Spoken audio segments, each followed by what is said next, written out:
ஜெய் சாய்ராம் எங்கள் ஸ்ரீ சாய்ராம். ஓம் சாய்ராம். சாய் அன்பர்களுக்கு பணிவான வணக்கங்கள். இன்று பிறந்த நாள் திருமண நாள் கொண்டாடிய அனைவருக்கும் சாயப்பாவின் பரிபூரணமான ஆசீர்வாதங்கள் கிடைக்கட்டும். நாம் 48 நாட்கள் ஸ்ரீ சாய்நாத ஸ்தவன மஞ்சரி பாராயணம் செய்கிறோம். இன்று 15வது நாள். மேலும் விசேஷமான வியாழக்கிழமை. நம் அனைவருடைய பிரார்த்தனைகளையும் நம் சாயப்பாவின் மலர் பாதங்களில் சமர்ப்பணம் செய்து அவருடைய அருளும் அனுகிரகமும் ஆசீர்வாதங்களும் நம் அனைவருக்கும் கிடைத்து எல்லா வேண்டுதல்களும் நிறைவேற வேண்டும் என்று மனதார பிரார்த்தனை செய்து கொண்டு முழுமையான நம்பிக்கையுடன் இப்பொழுது ஸ்ரீ சாய்நாத ஸ்தவன மஞ்சரியை பாராயணம் செய்யலாம். ஓம் சாய்ராம். ஸ்ரீ சாய்நாத ஸ்தவன மஞ்சரி. ஸ்ரீ கணேசனை வணங்குகின்றேன். எல்லாவற்றுக்கும் ஆதாரமானவனே மயூரேஸ்வரா, எல்லாவற்றுக்கும் சாட்சியாக விளங்குபவனே, கௌரியின் மகனே, ஓ எண்ணங்களுக்கு எட்டாதவனே, பெருத்த வயிறனே, ஸ்ரீ கணபதி என்னை காப்பாற்று. நீ எல்லா கணங்களுக்கும் முதல்வனும் தலைவனும் ஆவாய். எனவே உன்னை கணேசன் என்பர். எல்லா சாஸ்திரங்களாலும் ஏற்றுக்கொள்ளப்பட்டவன். ஓ சாரதா, வாக்கின் தெய்வமே, நீ ஒளி வடிவமாக பிறக்கும் பதங்களின் தலைவி. உன்னுடைய இருப்பினால்தான் உலகத்தில் எல்லா நிகழ்ச்சிகளும் நடக்கின்றன. நீ எழுத்தாளர்களின் தேவதை.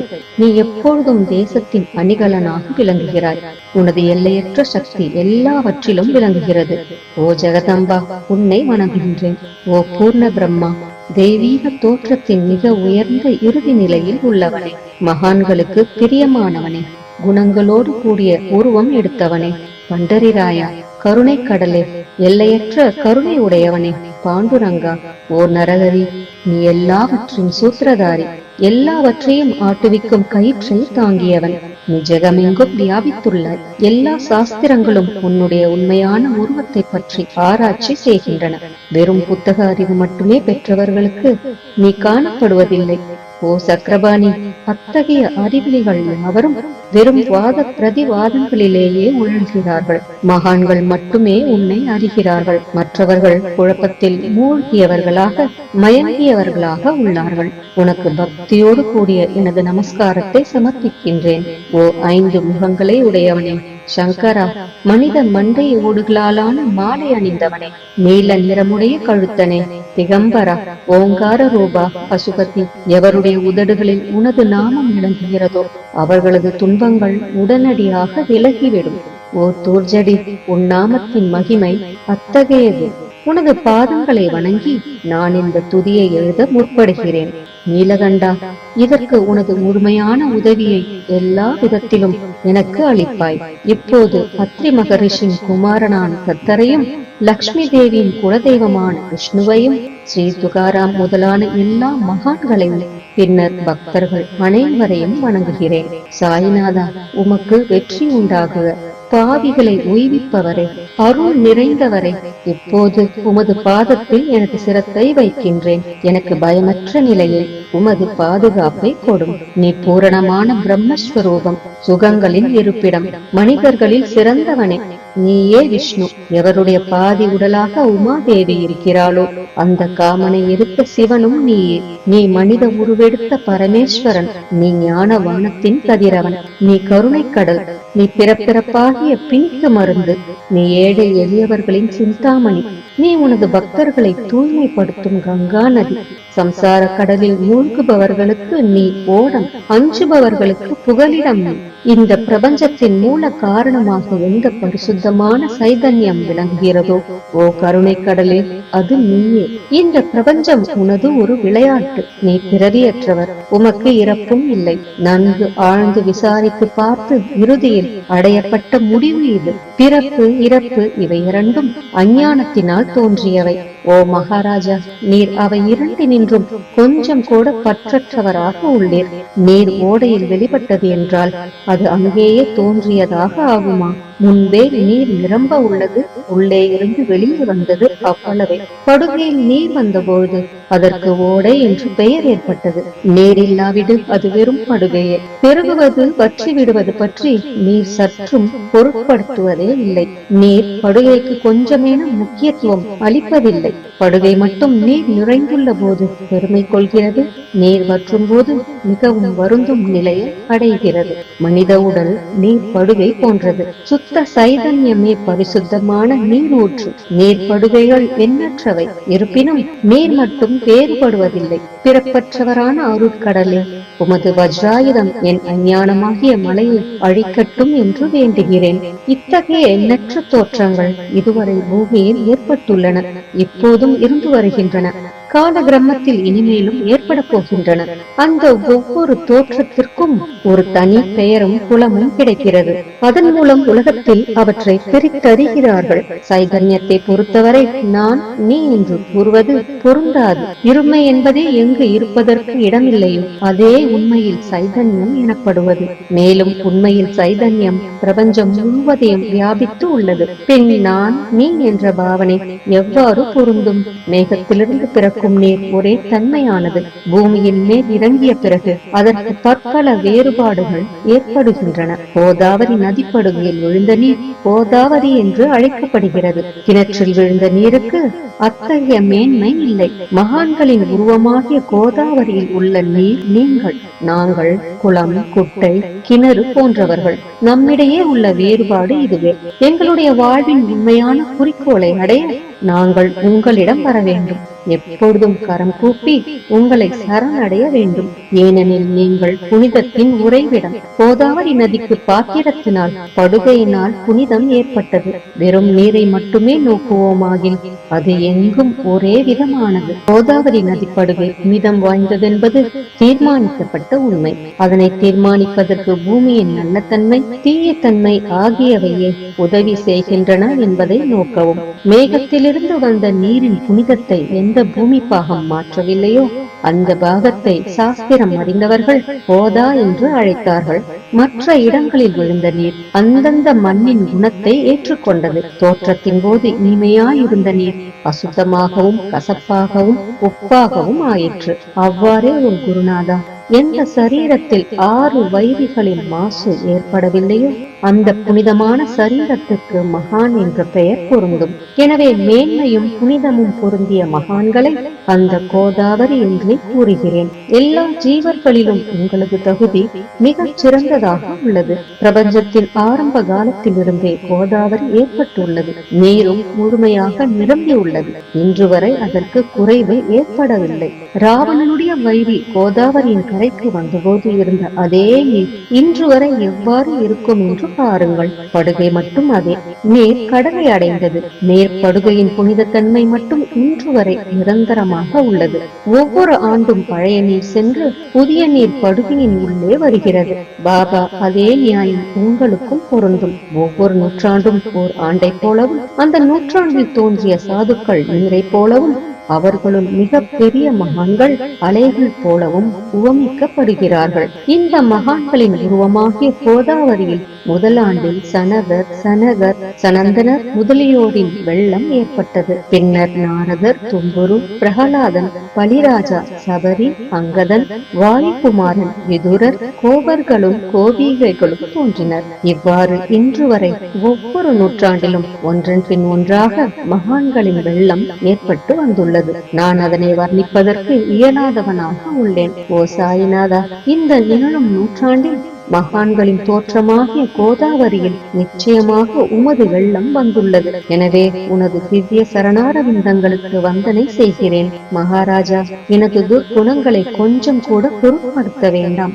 நான் ஏழை, எளியவன், அஞ்ஞானி, பாவிகளுக்குள்ளே தலை சிறந்தவன், எல்லா துர்குணங்களும் பொருந்தியவன். ஆனால் என்னை நிராகரிக்க வேண்டாம். பரிசுக்கள் இரும்பினுடைய குறைகளை பொருட்படுத்துவதில்லை. கோதாவரி நதி தன்னை அடைந்த கிராமத்து சிறு ஓடைகளை திருப்பி அனுப்புவதில்லை.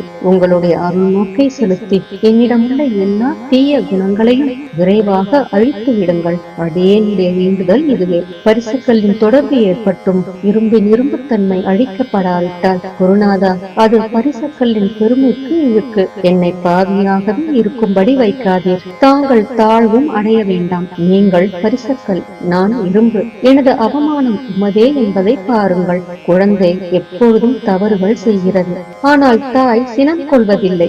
இதை நினைவில் கொண்டு எனக்கு உங்கள் அருளாகிய பிரசாதத்தை அளிப்பீராக. ஓ சத்குரு சாய்நாதா, நீயே எனது கற்பகத்தரு. சம்சார சாகரத்தை கடக்க உதவும் சிறந்த படகு நிச்சயமாக நீயே. நீ காமதேனு, சிந்தாமணி, நீ ஞான வானத்தின் கதிரவன், நற்குணங்களின் பெரும் சுரங்கம், ஸ்வர்க்கத்திற்கு செல்ல உதவும் படிகளும் நீயே. ஓ புண்ணியங்களின் இருப்பிடமே, சுத்திகரிப்பவரே, சிறந்தவரே, ஓ சாந்தமூர்த்தி, ஆனந்தத்தின் உறைவிடமே, பிரம்மஸ்வரூபா, பரிபூரணனே, வேறுபாடு அற்றவனே, ஞான கடலே, ஓ ஞானத்தின் உருவமே, மனிதர்களில் சிறந்தவனே, பொறுமை, சாந்தி ஆகியவற்றின் உறைவிடமே, பக்தர்களின் இளைப்பாறும் இடமே, என்பால் மகிழ்வு நிறைந்த உன் அருள் நோக்கை செலுத்து. சத்குரு மச்சீந்திரரும் நீயே, மகாத்மா ஜாலந்தரரும் நீயே. நீயே நிவృத்திநாதரும் ஞானேஸ்வரரும் ஆவாய். கபீர், ஷேக் முகமது, ஏசுநாதர் ஆகியோரும் நீயே. நீயே போதலாவும் சாவத்தாமாலியும் உண்மையில் ராமதாசரும் நீயே. சாயிநாதா, நீயே துகாராம், சகாராம் மகாராஜும் மாணிக்க பிரபுவும் நீயே. உமது இந்த அவதாரம் உண்மையில் அறிய முடியாத விதமாக உள்ளது. தங்களுடைய ஜாதியை பற்றி எவரும் அறிந்து கொள்ளும்படி தாங்கள் விடவில்லை. சிலர் உங்களை முஸ்லிம் என்கின்றனர், சிலர் அந்தனர் என்கின்றனர். கிருஷ்ணனுக்கு சமமான லீலைகளை தாங்கள் செய்கிறீர்கள். ஸ்ரீ கிருஷ்ணனை பார்த்து பலரும் பலவிதமாக பேசினர். சிலர் எதுவுலத்து அரிய ஆபரணம் என்றனர், சிலர் இடையன் என்றனர். யசோதை மென்மையான குழந்தை என்றான். கம்சன் மகா காலன் என்றான். உத்தவர் அன்பு வடிவானவன் என்றார். அர்ஜுனன் பூர்ண ஞானி என்றான். அவ்வாறே தங்களை பற்றியும் தத்தமது மனதில் நிச்சயப்படுத்தியதற்கு தக்கபடி அவரவர்கள் அழைக்கின்றனர். மசூதி உங்களது இருப்பிடம். உமது காதுகள் குத்தி இருக்கப்படவில்லை. உங்களது பாதியா சடங்கையும் பார்த்துவிட்டு உங்களை முஸ்லிம் என்று கூறுவது பொருத்தமாகவே உள்ளது. அவ்வாறே கருணை வடிவான உமது அகம் வழிபாட்டை பார்த்து நீங்கள் இந்துதான் என்று எங்கள் மனதில் நிச்சயம் ஏற்பட்டது. ஆனால் வெளி விவகாரங்களில் உள்ள இத்தகைய வேறுபாடுகளை தர்க்கவாதிகளே விரும்புவார்கள். உண்மையான ஞானத்தில் ஆர்வமுள்ள பக்தர்கள் அவற்றுக்கு முக்கியத்துவம் அளிக்க மாட்டார்கள். நீங்கள் பிரம்மத்தின் நிலையில் விளங்குகிறீர்கள். உங்களுக்கு ஜாதியும் கோத்திரமும் இல்லை. நீர் எல்லோருக்கும் குருமூர்த்தியாகவும் ஆதி காரணமாகவும் உள்ளீர். முஸ்லிம் இந்துக்களிடையே பகைமை ஏற்பட்டதால் அவர்களை ஒற்றுமைப்படுத்துவதற்காக மசூதி, அக்னி இரண்டையும் ஏற்று பக்தர்களுக்கு உங்கள் லீலையை காட்டினீர்கள். தாங்கள் ஜாதி மதங்களுக்கு அப்பாற்பட்டவர். நீங்கள் பிரம்மமே. உண்மையில் நீங்கள் அது தத்துவமசி. நீங்கள் உண்மையில் தர்க்கங்களுக்கு அப்பாற்பட்டவர். உங்கள் முன்னால் எவ்வளவோ தர்க்க விதர்க்கங்கள் நிகழ்ந்தன. அங்கே எனது சாதாரண மொழிகள் எப்படி ஏற்படும்?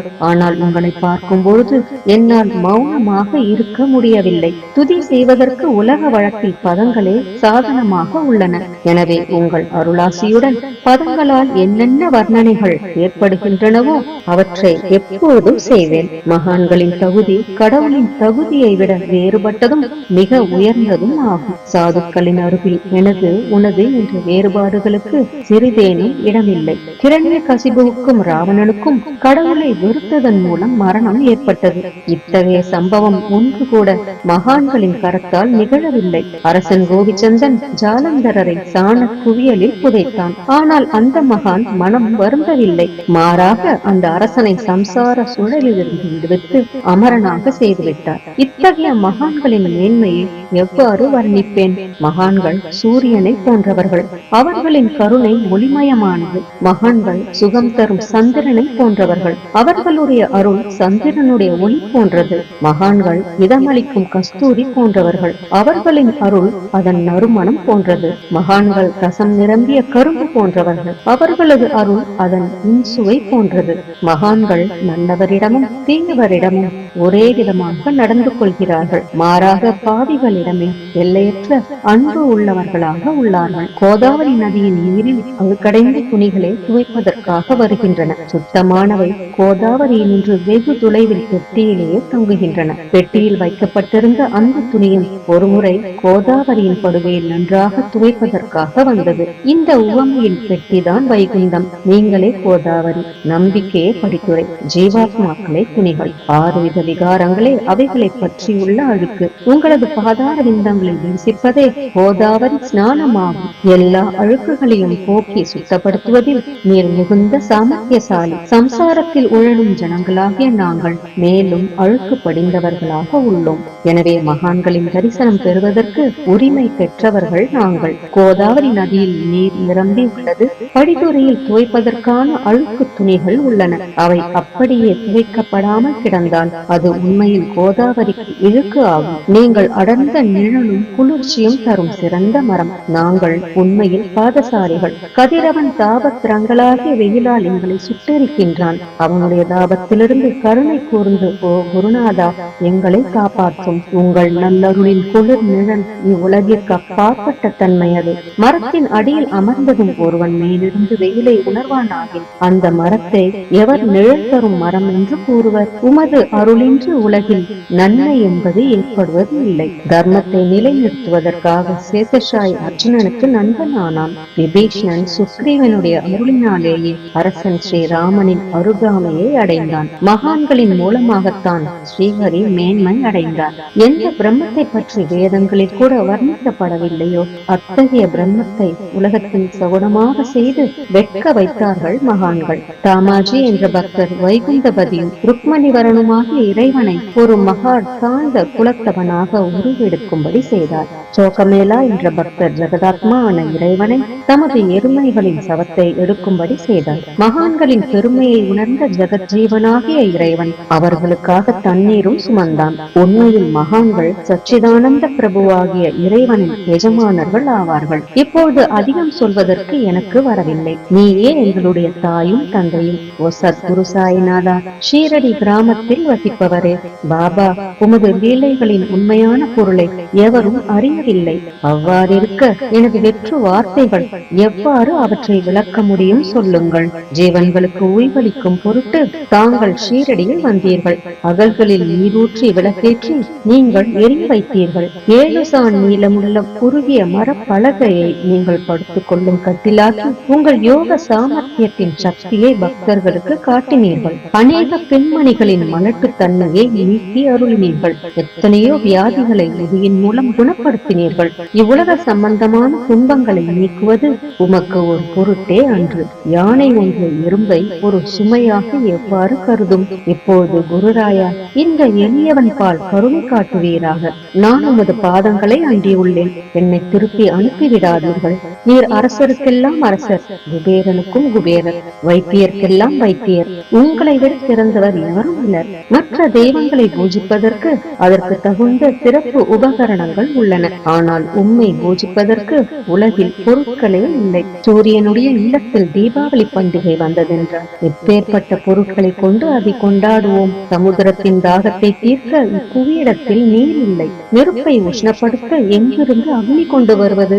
ஓ ஸ்ரீ சமர்த்தா குருநாதா, பூஜைக்குரிய பொருட்கள் யாவும் உண்மையில் உமது ஆத்மாவின் அம்சமாய் உள்ளன. மேற்கூறப்பட்டவையெல்லாம் தத்துவருஷ்டியால் கூறப்பட்ட பேச்சுக்களே அன்றி என் மனதில் அனுபவத்தால் ஏற்பட்டவை அன்று. அனுபவம் இன்றி கூறப்படும் பதஜாலங்கள் வீணே போகட்டும். உலக வழக்கத்தின்படி உமக்கு நான் பூஜை செய்யலாம் என்றால் அதனை செய்வதற்கு தேவையான திறமை எனக்கு இல்லை எனது குருநாதா. பலவித கற்பனைகள் செய்து உமக்கு பூஜை செய்கிறேன்.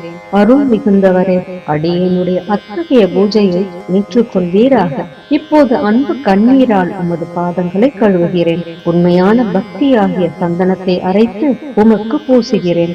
எனது அழகிய பதங்களாகிய இந்த கவனியை உமக்கு அணிவிக்கின்றேன். பிரேமை என்ற மலராகிய மாலையை உமது கழுத்தில் அணிவிக்கின்றேன். எனது துர்க்குணங்களாகிய தூபத்தை உமக்கு முன்பு எரிய விடுகிறேன். அது மிக தீய பொருளாயினும் அதனின்று தீய வாசனை எழுவதில்லை. சத்குருவுக்கு முன்பு அன்று வேறு எங்கெங்கு தூபம் எரியவிடப்படுகிறதோ அங்கெல்லாம் தூப பொருளுக்கு ஏற்படும் நிலை வருமாறு தூப திரேவத்திற்கு அக்னியின் ஸ்பரிசம் ஏற்பட்ட மாத்திரத்தில் அதனது நறுமணம் என்ற நல்ல குணம் அதனை விட்டு விட்டு சென்று விடுகிறது.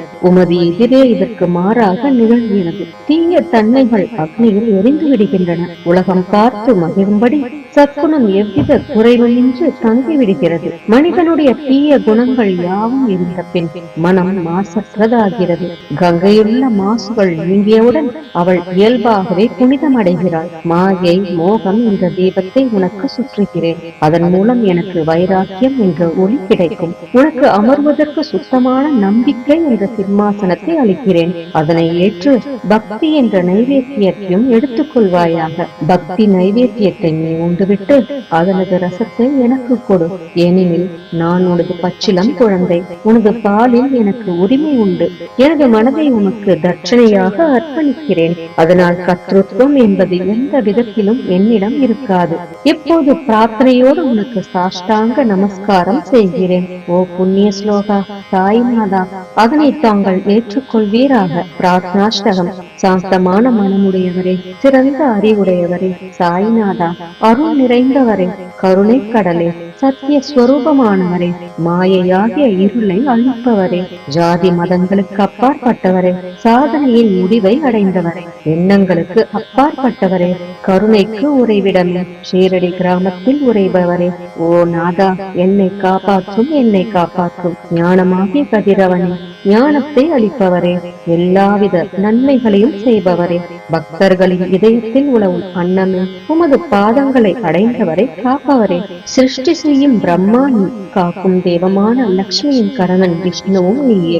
உண்மையில் உலகங்களை லயமடைய செய்யும் ருத்ரனும் நீயே. நீர் இல்லாத இடம் இவ்வுலகத்தில் எங்கும் இல்லை. சாய்நாதா, நீர் எல்லாம் அறிபவர், எல்லோரின் இதயத்திலும் உறைபவர். எனது எல்லா குற்றங்களையும் மன்னிக்க வேண்டும் என்று வேண்டுகிறேன். பக்தியின்மை, சந்தேகங்கள் போன்ற அலைகளை விரைவில் நீக்குவீராக. நீர் பசு, நான் பச்சிலம் கன்று.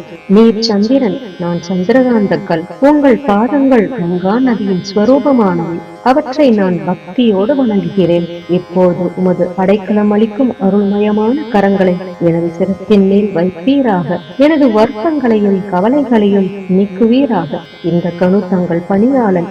இந்த பிரார்த்தனாஷ்டகத்தை கூறி நான் சாஷ்டாங்க நமஸ்காரம் செய்கிறேன். எனது பாவங்களையும் துன்பங்களையும் ஏழ்மையையும் உடனடியாக நீக்குவீராக. நீர் பசு, நான் கன்று. நீர் தாய், நான் குழந்தை. என் விஷயத்தில் மனதில் கடினம் கொள்ள வேண்டாம். நீர் மலையகிரியில் உள்ள சந்தன மரம், நான் முள்ளடர்ந்த புதர். நீர் புனிதமான கோதாவரி நீர், நான் பெரும் பாவி. ஓ குருநாதா, உமது தரிசனம் ஏற்பட்ட பிறகும் என்னிடத்தில் உள்ள துர்குணம் என்ற மாசு அவ்வாறே தங்கி இருக்குமாகில் உம்மை சந்தனம் என்று யார் கூறுவர்? கஸ்தூரியின் அண்மையை அடைந்த மண்ணும் உயர்வாக மதிக்கப்படுகிறது. மலர்களின் அண்மையால் நாரும் தலையில் உயர்ந்த இடத்தை பெறுகிறது. மகான்களின் தன்மையும் இத்தகையதே. அவர்கள் எந்தெந்த பொருட்களை ஏற்றுக்கொள்கிறார்களோ அவற்றை உயர்ந்த நிலைகளை அடைவிக்கிறார்கள். சிவபெருமான் விபூதி, கோவணம், நந்தி ஆகியவற்றை ஏற்றுக்கொண்டதால் எல்லா திக்குகளிலும் அந்த பொருட்களுக்கு மிகவும் மதிப்பு ஏற்பட்டுள்ளது. இடையர்களை மகிழ்விக்கும் பொருட்டு பிருந்தாவனத்திலும் யமுனை நதி கரையிலும் ஜகத்துக்கெல்லாம் இறைவனானவன் தஹிகாலா என்ற விளையாட்டை விளையாடினான். ஞானிகள் அவ்விளையாட்டையும் உயர்வாக மதிக்கிறார்கள். அவ்வாறே நான் துராசாரியாயும் உம்மை அடைந்துள்ளேன். ஓ குருநாதா, எனவே இதை பற்றி உள்ளத்தில் எண்ணி பாரும். ஓ குருராயா, இகத்திலும் பரத்திலும் எந்தெந்த பொருட்களை சுகமென்று என் மனம் சந்தேகமர கருதுகின்றதோ அவற்றையெல்லாம் நிறைவேற்ற வேண்டும். உமது கருணையினால் இவ்வாறு செய்துவிடும். எனது மனதை அடக்கிவிடும். சமுதிரத்தை இனிமையாக செய்துவிட்டால் பிறகு உப்பு தன்மையை பற்றிய பயம் இல்லை. சமுதிரத்தை இனியதாக்கும் சக்தி உண்மையில் உமக்கு உண்டு. எனவே தாஸ்கனுவின் இந்த வேண்டுதலை நிறைவேற்றுவேன். என்னிடம் என்னென்ன குறைகள் உள்ளனவோ அவை அனைத்தும் உமதே. சித்தர்களுக்கெல்லாம் அரசனான உமக்கு குறை என்பது பொருந்தாது. இப்போது அதிகமாக சொல்வது எதற்காக? நீரே எனக்கு ஆதாரம். தாயினுடைய இடுப்பில் உள்ள குழந்தை இயல்பாகவே பயமற்று இருக்கிறது. ஓ மகாராஜா, இந்த துதியை எவரவர்கள் அன்புடன் படிக்கிறார்களோ கேட்கிறார்களோ அவரவர்களுடைய விருப்பங்களை நிறைவேற்றுவேன். இந்த துதியை படிப்பவர்களின் 3 வித தாபங்களும் ஓராண்டுக்குள் விலகிவிடும் என்பதே இந்த துதியின் மேல் உமது நிரந்தரமான அருளாசியாக இருக்கட்டும். ஸ்நானம் முதலியவற்றை செய்து சுத்தமாக ஆன பின் உங்கள் மனதில் சுத்தமான பக்தியோடு தினமும் இந்த துதியை படிக்கவும். இவ்வாறு செய்ய முடியாவிட்டால் ஒவ்வொரு வியாழக்கிழமை அன்றும் மனதில் சத்குரு மூர்த்தியை இருத்தி படிக்கவும். அதுவும் கூட இயலாவிடில் ஏகாதசி தோறும் அதன் விளைவுகளை பார்ப்பதற்காக இந்த துதியை படியுங்கள். துதியை படிப்பவர்களுக்கு இறுதி கணத்தில் உயர்ந்த நிலையில் குருமூர்த்தி அளிப்பார். நான் சொல்வதை கேட்டுக் கொண்டிருப்பவர்களே, இவ்வுலகில் ஆசைகளை அவர் விரைவில் நிறைவேற்றுவார். இந்த துதியை பாராயணம் செய்வதால் மீண்டும் மீண்டும் படிப்பதால் முட்டாள்கள் அறிவாளிகள் ஆவார்கள். எவருக்காயினும் வாழ்நாள் குறைவாக இருப்பின் அவர்கள் இதை படிப்பதால் 100 ஆண்டு ஆயுள் உள்ளவர்கள் ஆவார்கள். இந்த துதியை படிப்பதால் செல்வத்துக்கு குறைவு இருந்தால் குபேரன் அவர்களது இல்லத்துக்கு வந்து பணி செய்வான். இது சத்தியம் என்று மும்முறை உரைக்கின்றேன். சந்ததி அற்றவர்களுக்கு இந்த துதியை படிப்பதால் குழந்தை செல்வம் கிட்டும். இதனை படிப்பவர்களின் ரோகங்கள் முற்றிலும் நீங்கிவிடும். தினந்தோறும் இந்த துதியை பாராயணம் செய்வதால் பயமும் கவலைகளும் நீங்கிவிடும். மதிப்பும் மரியாதையும் உயரும். அழிவற்ற பிரம்மத்தை உணர்வார்கள். ஓ அறிவாளிகளே, உங்களது மனதில் இந்த துதியை பற்றி நம்பிக்கை கொள்ளுங்கள். தர்க்கங்கள், தவறான எண்ணங்கள் ஆகியவற்றுக்கு கொஞ்சம் கூட இடம் கொடுக்க வேண்டாம். ஷீரடி சேஸ்திரத்திற்கு யாத்திரை செல்லுங்கள். பாபாவின் திருவடிகளை மனதில் நிறுத்துங்கள். அவர் அனாதைகளின் உறவினர், பக்தர்களின் விருப்பங்களை பூர்த்தி செய்யும் கற்பகத்தரு. அவருடைய பேராணையினாலேயே இந்த துதியை எழுதினேன்.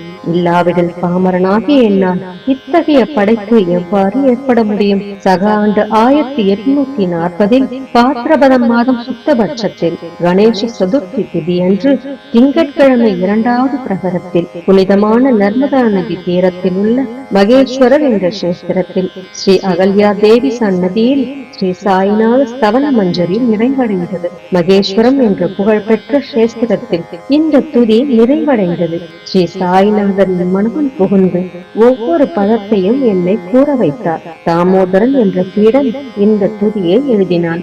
தாஸ்கனுவாகிய நாம் எல்லா மகான்களுக்கும் பணியாள். ஸ்ரீ சாய்நாத ஸ்தவன மஞ்சரி சம்சார சாகரத்தை கடக்க உதவட்டும். ஓ பாண்டுரங்கா, இதுவே தாஸ்கனுவின் பக்தி மிகுந்த பிரார்த்தனை. மங்களம் மங்களம் சுபமங்கலம். ஜெய் ஜெய் சாயம். நம் சாயப்பாவின் பரிபூரணமான ஆசீர்வாதங்கள் அனைவருக்கும் கிடைக்க வேண்டும் என்று நான் மனதார பிரார்த்தனை செய்கிறேன். அனைவரும் எல்லா நலன்களையும் பெற்று மிகவும் சிறப்பான, மகிழ்ச்சியான, நிம்மதியான, ஆரோக்கியமான வாழ்க்கை வாழ நம் சாயப்பா நம் அனைவரையும் ஆசீர்வதிக்கட்டும். ஜெய் ஜெய் சாய்ராம். ஜெய் சாய்ராம் எங்கள் ஸ்ரீ சாய்ராம். ஜெய் சாய்ராம் ஜெய ஸ்ரீ சாய்ராம். ஜெய் சாய்ராம் எங்கள் ஸ்ரீ சாய்ராம்.